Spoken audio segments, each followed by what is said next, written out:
Good afternoon, everybody. You've been in this room already for a while, and the fact that it fills up so fast is a good thing, because it shows that there is interest to what we do. My name is Lars Boering. I'm the director of the European Journalism Center Foundation. I'm happy to moderate this panel today, trying to get across insights and knowledge to you. The purpose of the European Journalism Center is to strengthen, support, and develop journalism in the Council of Europe, but doesn't mean that we are limited to it. We have a global reach, and data journalism is one of the great examples of that, running for a long time, and also has a great community of data journalists and journalists in general, I hope, into the community. We make available knowledge and training and resources for free, but we also have conducted a survey since 2021. We conducted an annual industry survey on the state of data journalism, now in its third year running. Presenting those findings here in Perugia has become a tradition. We're great to partner up with the festival here on a yearly basis. As the longest survey of its kind, it shows once again the field continues to evolve. I'm not going to use the buzzword AI, but of course we need to touch upon it. We try to do that as well, but I think AI is just another set of tools. But it seems that data journalism and AI is a match made in heaven, so I hope.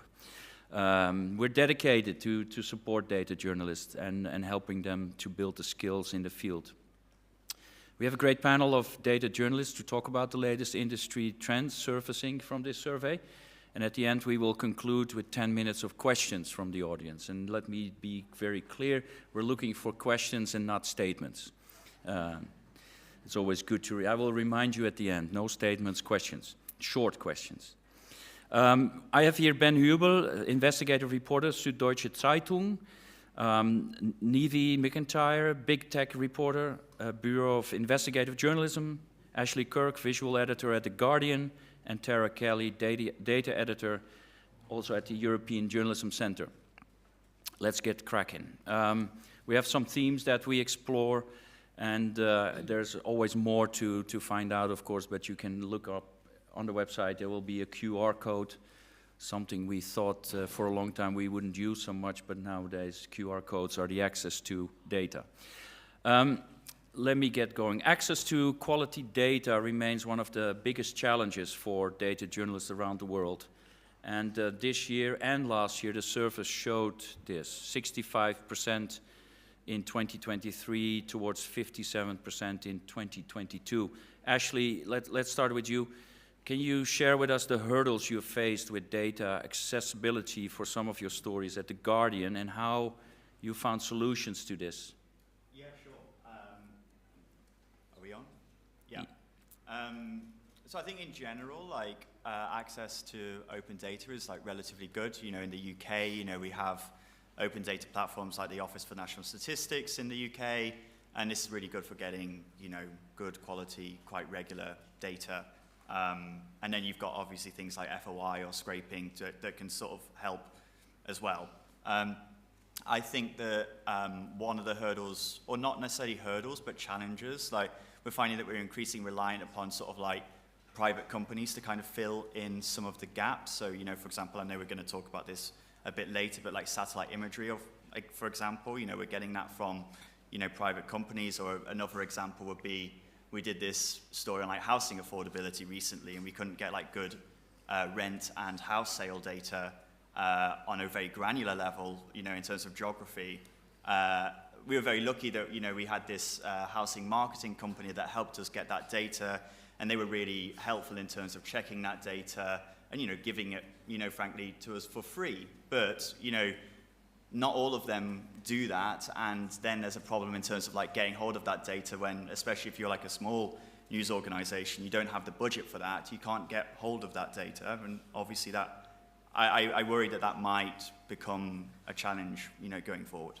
Yeah. Do you also think about you have to pay for the data, but how do you secure that you know that the data is right? Because there's a commercial idea behind it to make the data available. Yes. Well, I mean, we don't pay for data, so we don't really have the money for that. Yeah. We don't really have that challenge so much. Like, it's more just like getting hold of good, reliable data. Really, that's the biggest problem. Yeah. Ben, much of your investigation now and in the past has involved satellite imagery, personal data, even working with leaked data. Just a starting point to your work, talk us through the ethical challenges when telling a data-led story with such sensitive leaked data.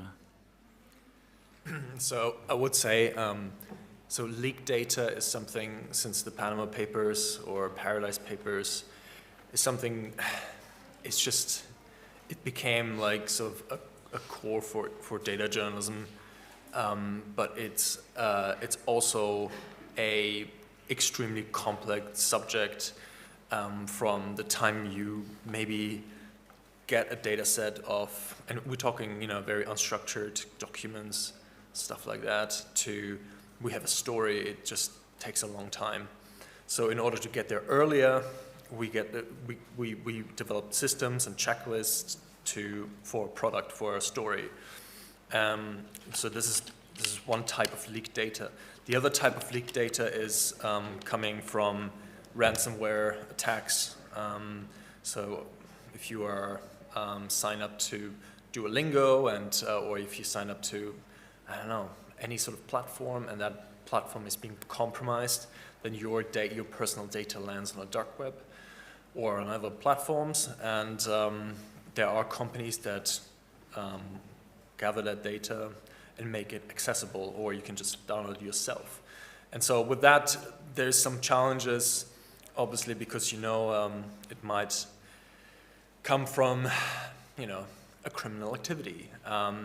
But for some of our investigations with extreme public interest, it's sometimes warrants that we use that data in the first part of the investigation. We have to corroborate and confirm whatever we do, but this is really important that we do use data sources which gets us further than, if I get a data set from a public authority and they don't want to be investigated, or a company, then I'm not gonna, basically we're trying to get to people that do not want to be found, right? And this is the data that gets you there. So there are ethical challenges, but sometimes it warrants the risk.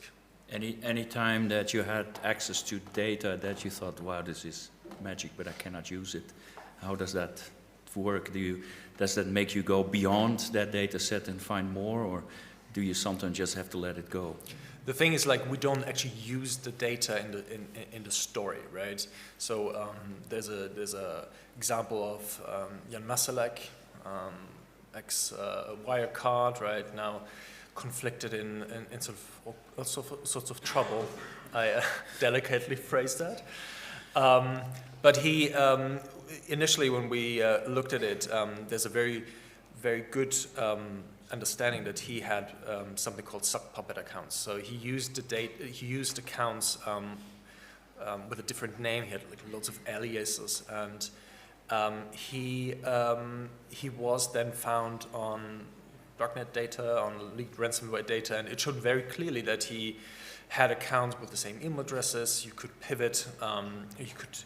We do have access over, sort of different sensitive details. Like, you can find them. You can find those accounts. And all of a sudden, it was very clear that he ran this machine of being somebody else. And so, like, back then already, you could have already like assumed that this guy was someone special. Yeah, very delicately phrased.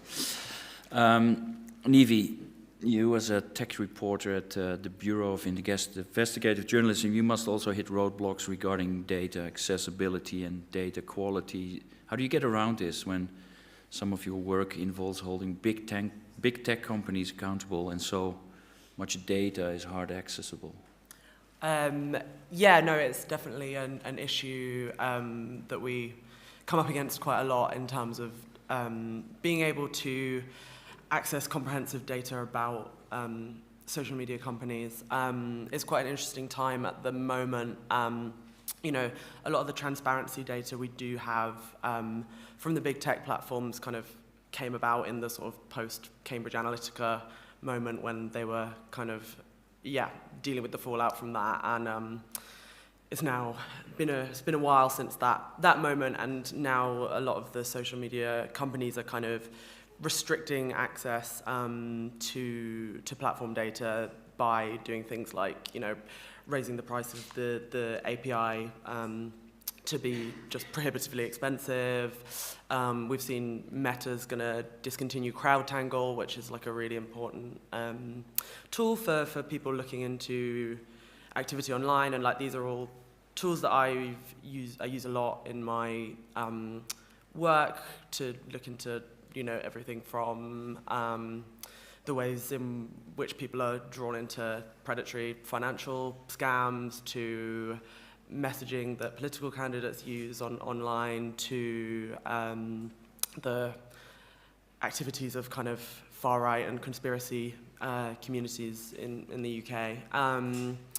And yeah, it's a real concern. I think another trend that's sort of similar but slightly different is that there's also a move towards these kind of APIs where you can access it if you're a vetted researcher or you're an academic at an institution. And you know, obviously a lot of academics do important work in holding tech platforms accountable too. But I think the way that that trend is going, it risks kind of shutting out journalists from having access to these platforms. And often, you know, even if you're an academic, you have to sign very strict conditions about the reuse of the data.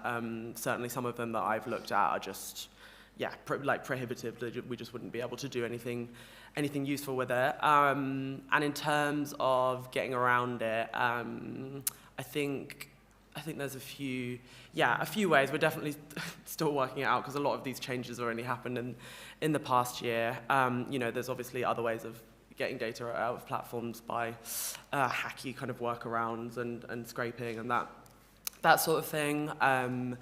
I think, and then in a kind of more broad sense, I think, you know, there's a lot of legislative activity going on at the moment in terms of trying to regulate tech companies. Like the Digital Services Act there's some interesting potential for like access to transparency data in that. So I think it's about also kind of making sure journalists have a voice in those conversations.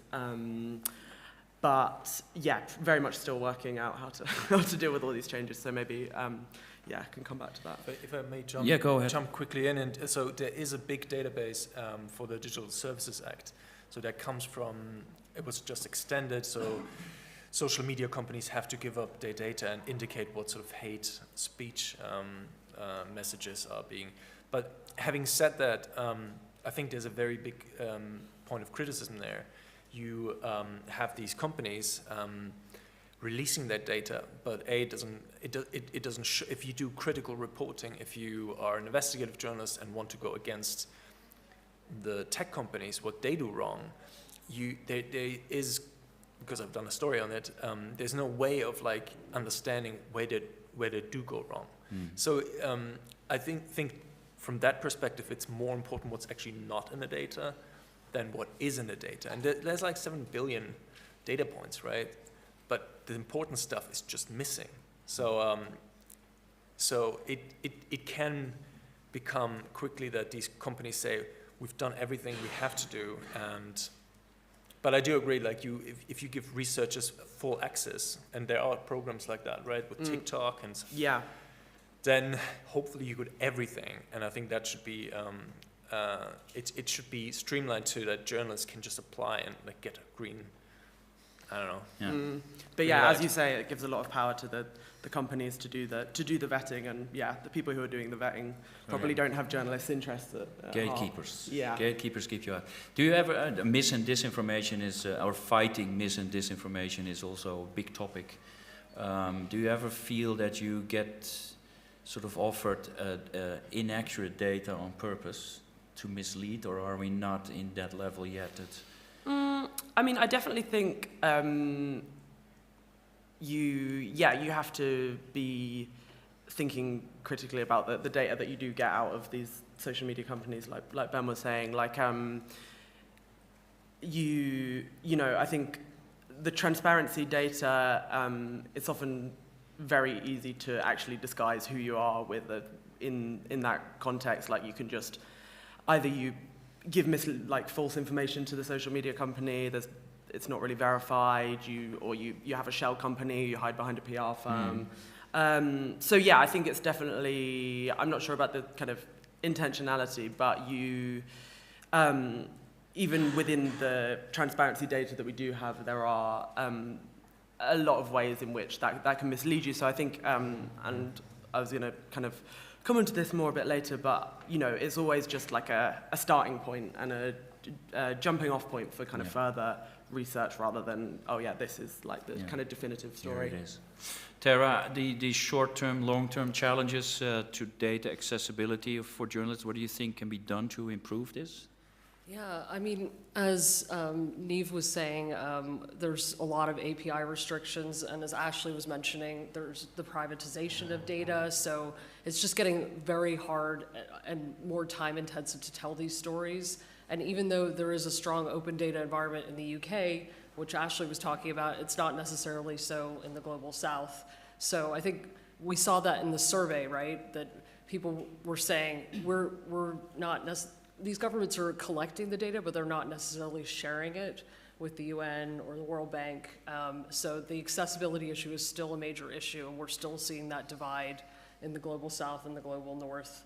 And also the other thing is, I think less organizations want to make their data open, or with Creative Commons, for instance, because then it gets swallowed up by these algorithmic generative AI tools, and then it gets, so I think a lot more privatization is the issue that we're seeing, and you need to be like a big brand like The Guardian to negotiate these kind of deals with private companies to get this hard to reach data. So I think, yeah, we're seeing, and I think what can we do about it? Well, I actually think we need to be writing stories about accessibility and the fact that there isn't this data out there, or there may be misleading data out there, or what are they not telling us? So in a way, we kind of need to be campaigning for better access to data, but not just accessing it, better quality data, stuff that's not missing, things that are in a PDF that you can actually, that are properly cleaned and digestible for these journalists. So,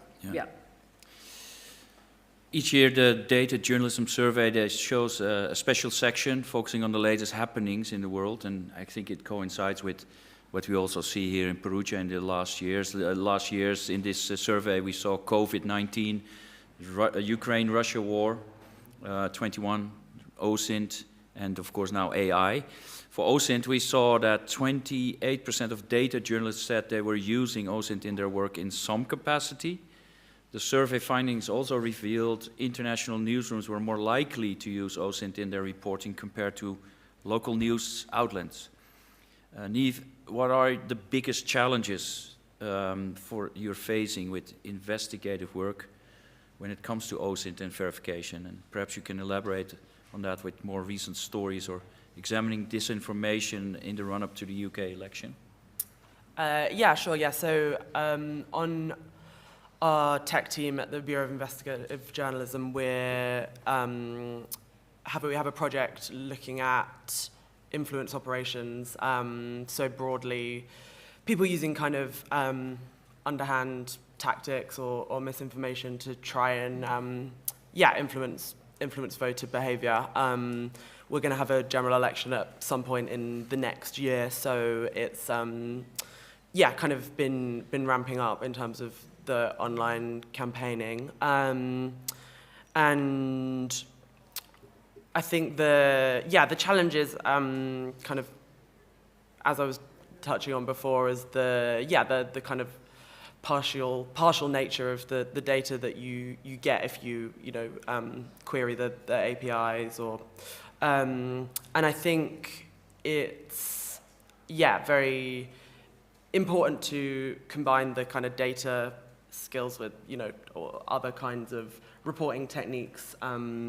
So in the context of, you know, if maybe you've found like some interesting looking ads that have been paid for on Facebook, and it's not clear, despite the transparency data, who's behind it. These things like, you know, does it link to a website? Can you do any domain analysis, looking at the DNS records? Is it part of a network? Can you analyze that network? Is there any link to like a PR firm? Who are their clients? Does that PR firm come up in any other kinds of corporate databases? So those are kind of the ways around it. And yeah, I think in terms of what I'm currently working on, I'm currently doing a story which is around, that I have to be a bit vague about because it isn't published yet, sorry. But it's basically a campaign that is kind of purporting to be grassroots and campaigning on quite an important local issue, but it's actually being funded and run by some very well-connected political operators. And so yeah, it was a case of kind of using all of those various techniques that I just mentioned to try and connect the dots and see like who is actually behind a lot of these kind of campaigns. So if I listen into it, it's such a fascinating road, and there's unending information to find, and one question and answer leads. Where do you draw the line? When do you feel that? Do you feel when you publish that you have everything to it, or is there always this kind of little thing open, like saying, "Oh yeah, we could have gone that way"? Yeah, that's a good question. I think definitely sometimes. I think it depends on the story. I think like there was a story I did like that while I was at The Guardian, actually, that we had a good amount of stuff, and it was basically around this group that had been spending a lot of money in the Scottish elections, kind of around like whether Scotland should remain part of the United Kingdom or leave, which is a very kind of like fraught political issue. They'd spent loads of money, and we found that we traced it to this organisation called it had such a like classically vague name. It's like the Centre for Education Reform or something, and but we couldn't find out who was behind it, because UK electoral kind of transparency isn't great, and the our elections regulator is quite weak. It doesn't have much powers. So in that instance, we thought, okay, we should probably just publish it because that's as far as we got. So yeah, sometimes it does happen like that, and it's frustrating, but It's always if there's one thing I think it's sometimes an incredible jungle what you bring home. You know, you go hunting, you find information, and eventually. But I think it's also good organization. So if you come up with a very strong hypothesis and you build your way according to small steps to what you want to prove, it's a lot easier. Yeah. We do use OSINT for three things. One is like finding a target, which is somebody who did something wrong. Second, finding a source. So this is super, like the data on like finding a person to call in Russia or in Ukraine or in the Middle East. You know, this is just it's not apparent. Everybody wants to use OSINT or like data skills for finding somebody who did something wrong, but like it's also good reporting technique. Yeah. And the third is on what happened actually at an event, and for that you need to know if you can't be there. So we use a lot of OSINT for places where we cannot physically be there, and actually you use that, right, in various places, and you don't have a correspondent there, you don't have anybody to like describe the sky and all that feely bit that makes a story picturesque. Then you use OSINT to like fill in the blanks. Yeah. You use a lot of technical skills with that. Can you talk about OSINT not just being used for verification, but for uncovering hidden stories? Yeah. So there's a story that we did a couple of months ago about a big automobile company in South Germany. There's not that many. And they used a supply chain that was B&W. That was just kind of very dirty. The cobalt was something they bought in from a supply from a mine, and we found that there's traces and hints that this process, how the mine gets the cobalt, there, and I have to be very careful what I say and how I say it, but like there were hints that there were arsenic poisoning for the local population, and so we used all kinds of means of reporting. We did a big OSINT analysis of what happens on the ground, and then we went there and went to Morocco, which was the place the mine was based, and talked to people, and then went back to the desk and said, okay, what do we have? So it's a back and forth between what can you get off the internet and what. But also going there is one of the ways to always go and, if possible, verify. Actually, Guardian has, but places not being able to go, press of visual stories using OSINT. One that comes to mind is the published story about the destruction in Gaza. Can you share how you used OSINT there in a special way? Yeah, sure. So, I mean, as Ben said, Gaza is an example of a place that we don't have journalists on the ground, and so therefore we have to rely on other sources. And, through satellite image providers like Maxar and Planet, we can get imagery of, well, obviously bird's eye, but kind of imagery of the extent of damage that we're seeing in certain areas. And so we did this. I would say, like, in general, OSINT is something that the visuals team at The Guardian has been increasingly using in the last sort of 1 or 2 years, but probably the biggest interactive sort of story that I've used it for was published in January. It was kind of like a Gaza-wide image, and then you scroll into, as you scroll, you zoom into different neighborhoods to look at the extent of, okay, well, look, here's an example that we can see, and when you look into this, we've tried to identify what the buildings are, well, the missing buildings now, what they used to be. So that's looking at stuff like, social media posts, mapping platforms, reviews, local news reports, UN reports, and trying to find at least 2 sort of sources from that sort of mix of a lot of different stuff to kind of say, okay, well, this was a school.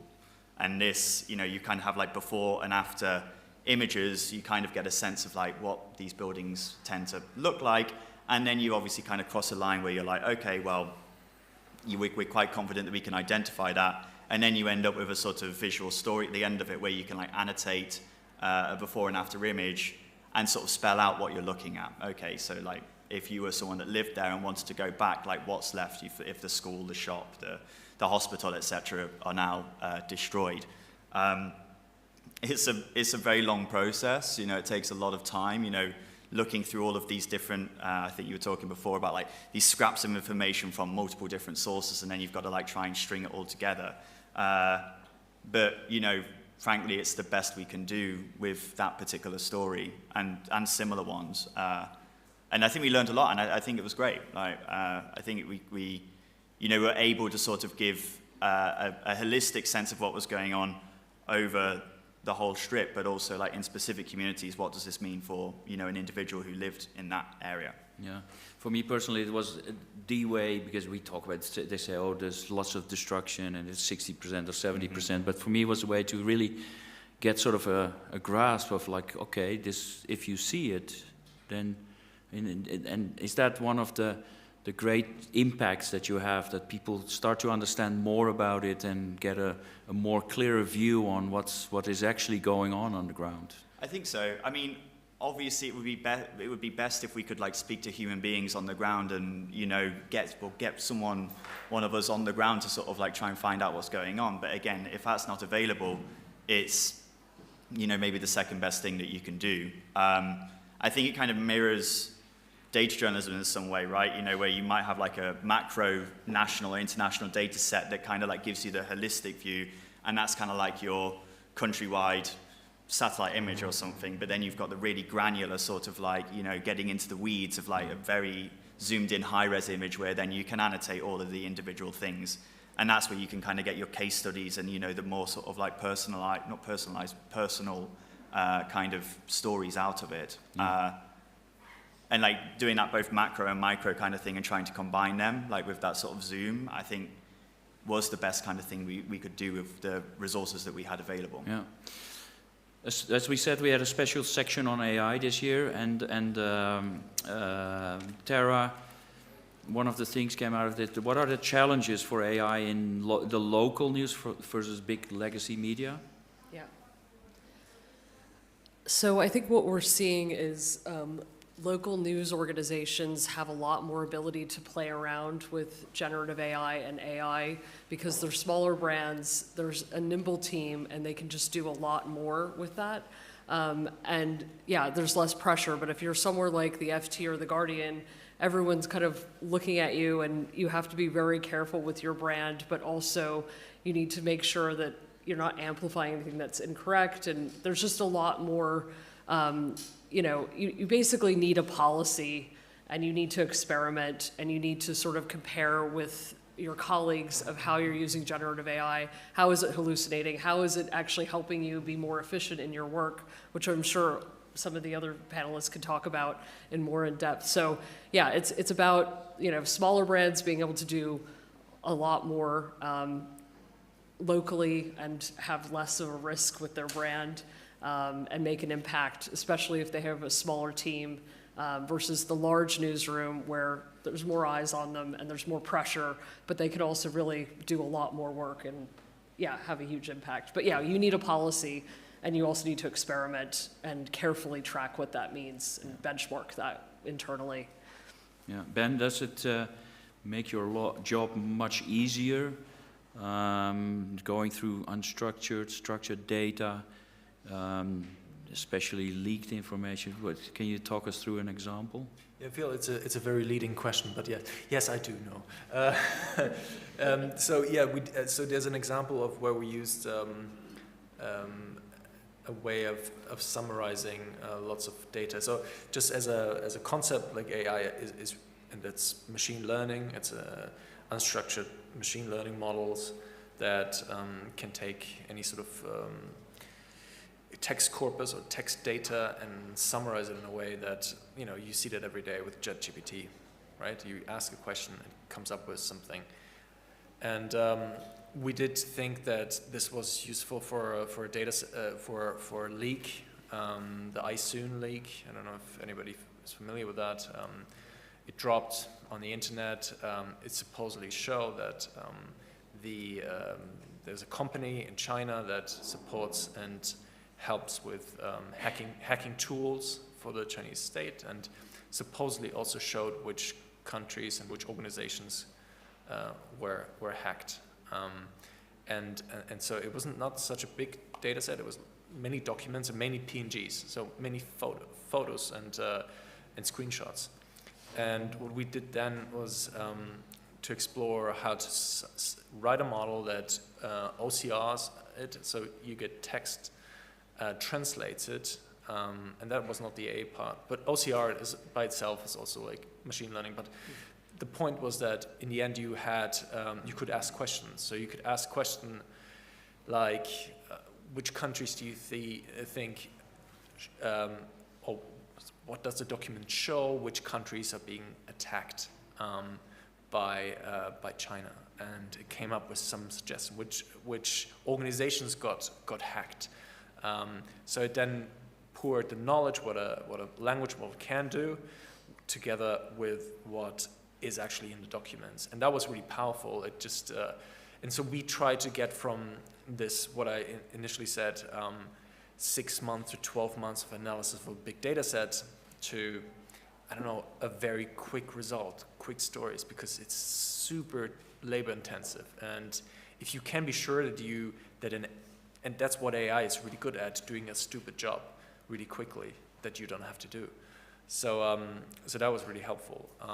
And then obviously we use AI also in other tasks, but it's really just making stupid jobs easier, and I could see that well in other parts of data journalism. Yeah.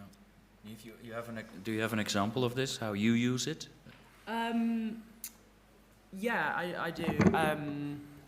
I actually wanted to ask Ben quickly though. This was the summarization process. This was something that you wrote yourself. Like you weren't using like a commercial tool to do it. No.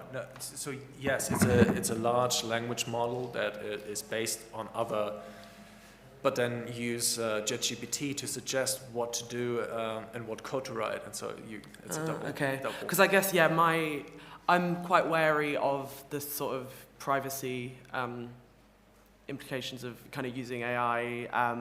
Obviously, if you've got confidential stuff, you wouldn't really want to be putting that into ChatGPT. But yeah, I think if it's kind of a custom process, you get around that a bit.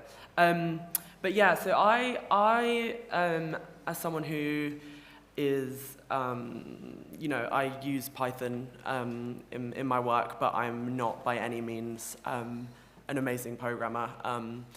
I do find it helpful as a coding aid. Like, I know enough to know what I don't know, so I'll be like, okay, I know this is written in quite a clunky way, could you help me improve it?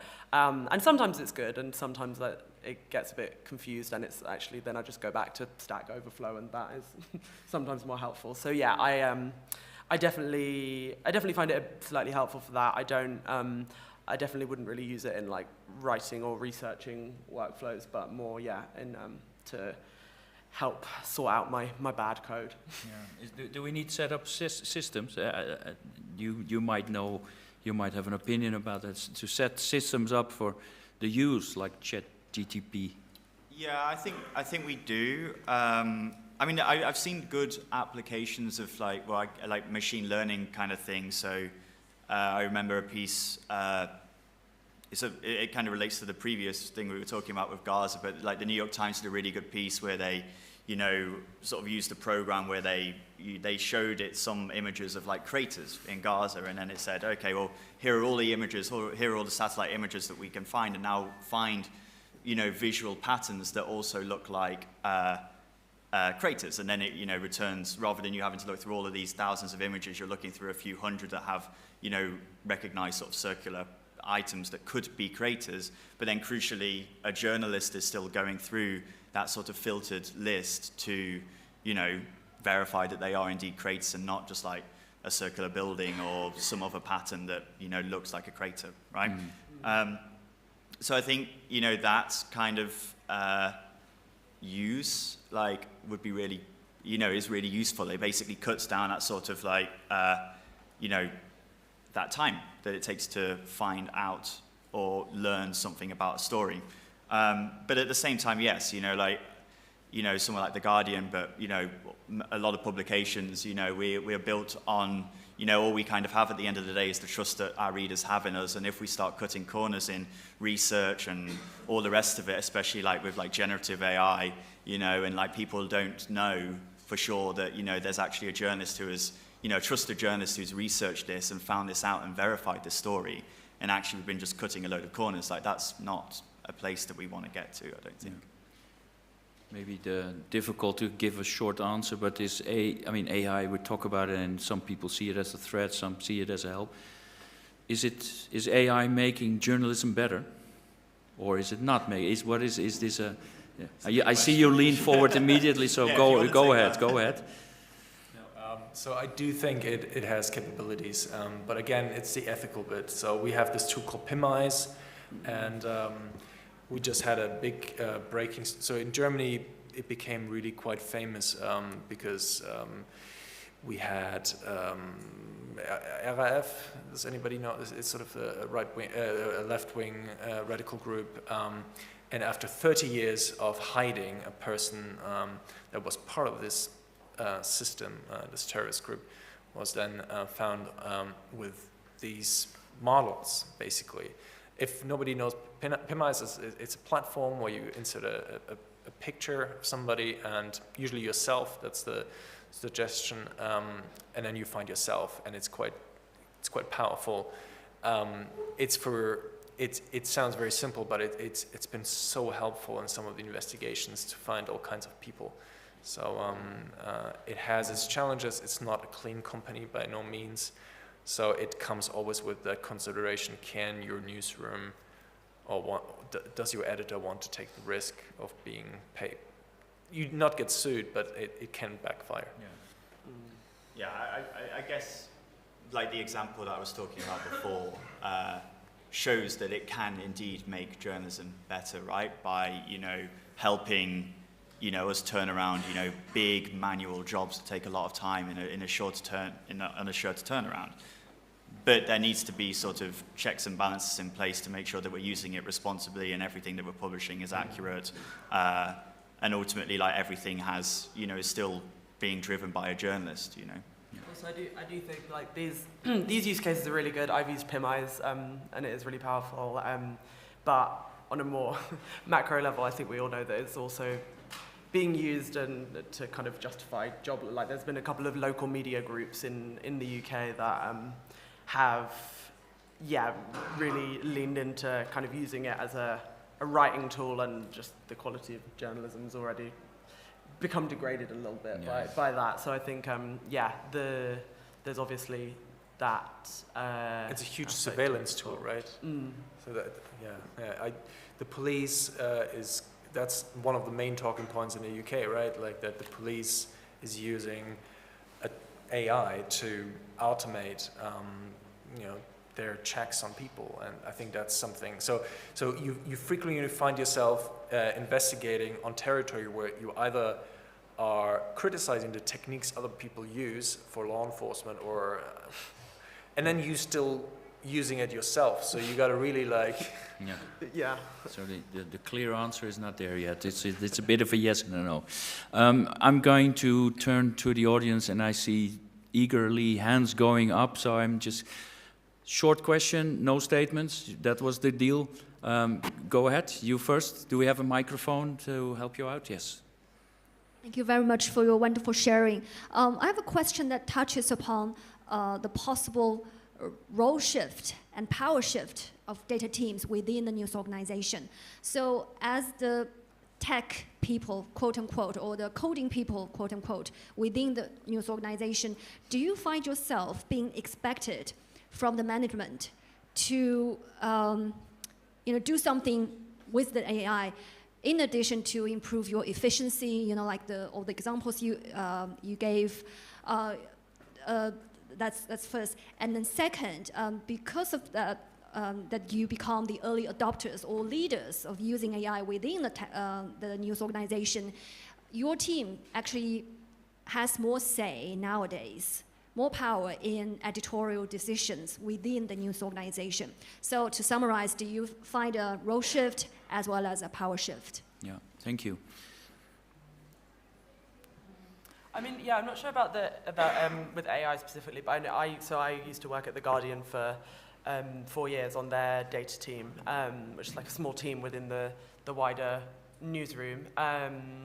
And I think over the past few years, like even in the time that I was there, I think initially a lot of people were still quite skeptical about how useful data was, and I think over the past few years now most journalists do really get that it's kind of indispensable. So in that way, I think data journalists do have an increasingly important role, and I definitely saw that shift over my time at The Guardian. I don't know what you think, Ashley. No, I completely echo that. I'm not sure about AI. I think we're still very much quite cautious and very much just researching it at the moment. So in that way, I'm not sure about the AI specific point, but the general point about the sort of the clout that data and visual teams have in newsrooms, I think that's on a trajectory that it has been on for several years, and I think we're now much more sort of like integrated into the overall newsroom planning, what the big stories are. We're getting involved from an earlier point in stories, that other teams are leading on, which is really important, but also the stories that we lead on and that we pitch are also getting picked up by other desks, and that sort of like two-way process is much more established. And I think, that's a trajectory that I think is only positive and only going in the right way. Yeah. Next question, there's one up front here. Can we get yes. Hi, thank you for that. Really interesting how you all mentioned the use of AI when sort of doing your research for stories, but are any of you using AI to generate charts, graphs, and other data visualizations? So no, and I'm not on the data team. We actually have people from the Suddeutsche who are here from the data team, so I don't know. But it's a very challenging task to come up with you'd rather do this yourself, you know. It's not that hard to come up with the right visualization. Having said that, there are tools out there and platforms that labor away on giving people a way of making sense of the data. So there's one platform, forgot the name, but you throw in your data sets and it comes up, you do ask a question and it comes up with like suggestion of like what you want to know. I've not used it myself, but I could see in a way that could be useful. Yeah. Questions? Yes, all the way in the back. And you can see we put on the screen the access to more information. Go ahead. Yeah, thanks a lot. My question concerns what Tara said before, that we have to fight for open quality data. And how can we do that as data journalists? How can we lobby for more open and quality data? Yeah. That's a really good question. I mean, okay, so you can write about it as a journalist that you don't have access to this, but we can also work with other not-for-profits out there who are trying to advocate for better access to quality data. You can also push the UN on stuff, email their data desks, but also even locally, you know, you could speak to you basically have to become an activist and a journalist to get better data. And I think that this is a real problem, and we do need to take better stock and keep track of this globally as well as locally, and write about it, get the word out, and work with organizations to improve it. I think that's really the only way. I mean, I know a lot of people do scrape data, but there are legal challenges with that as well. And it's just becoming more and more privatized, which is getting more and more frustrating, because who's got the budget for this?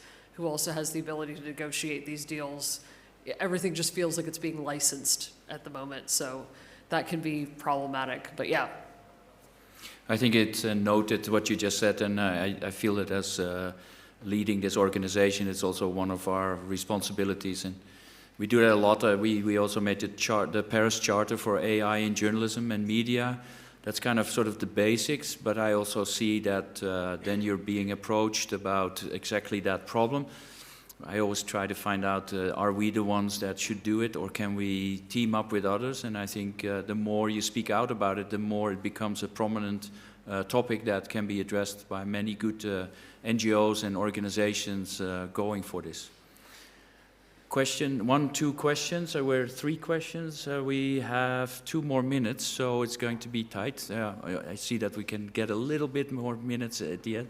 Let's go. You have the microphone? Yes, go ahead. Hello. I was wondering if you could speak briefly, I know because we don't have much time, to the state of kind of visual journalism and data visualization specifically. I guess I can answer that one.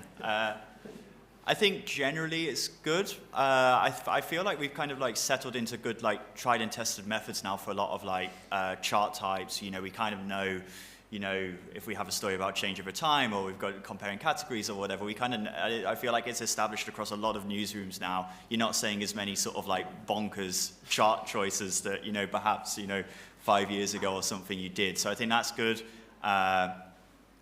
I think, at the same time, you now see sort of less sort of exploratory, big interactives and everything, because, a lot because of the majority of our readers are on a mobile phone, right? And they don't really work on that. So then I feel like you're seeing, scrolly telling being used a lot for good sort of solid but concise explainer type visuals. And I feel, we do that a lot. I feel like they're really powerful. And then lastly, I feel like you have this sort of new or newish branch of sources coming through with satellite imagery, and we're doing a lot more, aside from just sort of data viz, we're doing a lot more with that kind of thing, annotated images, annotated satellite images, and that kind of thing. And I think that's exciting and sort of like giving us a new sort of like area to experiment and innovate in. Yeah, thank you. One question here, one question there. 1 minute. Go ahead, you were first. Microphone, please. There you go, thank you. And thank you very much for sharing your expertise with us. So I have a short question about how to use sort of open source in the sense of media monitoring, because I think we talk about open source and data and so on, and actually as journalists, all the reports we've written, and they are actually data set themselves. And for example, maybe just asking for expertise. Yeah. If we asking want for to expertise, I'm going to keep you short. No, so I haven't. Go ahead, make the question short, please. So for example, if you can compare how media report on Palestine and Israel, and compare what word they use and how many certain words show up and so on, so there are data sets already. So what tips can you recommend to work on this project? Yeah, I did do something with that once, and I can't remember the name of it, but there's a database in the UK that just collects all, I think it's all just print media. So we did do some queries on that, and but I think it's like a paid for subscription service that you have to be part of a large newsroom to look at. But I think it is obviously a really useful data source too, even if I haven't done that kind of bulk exercise for a while. Yeah. All right, I'm going to finalize it. I know there's more question, but please come to the stage after this. We finalize it. Take a look at the State of Data Journalism survey. I saw already some of you scan it. And thank you for participating in this and enjoy the festival.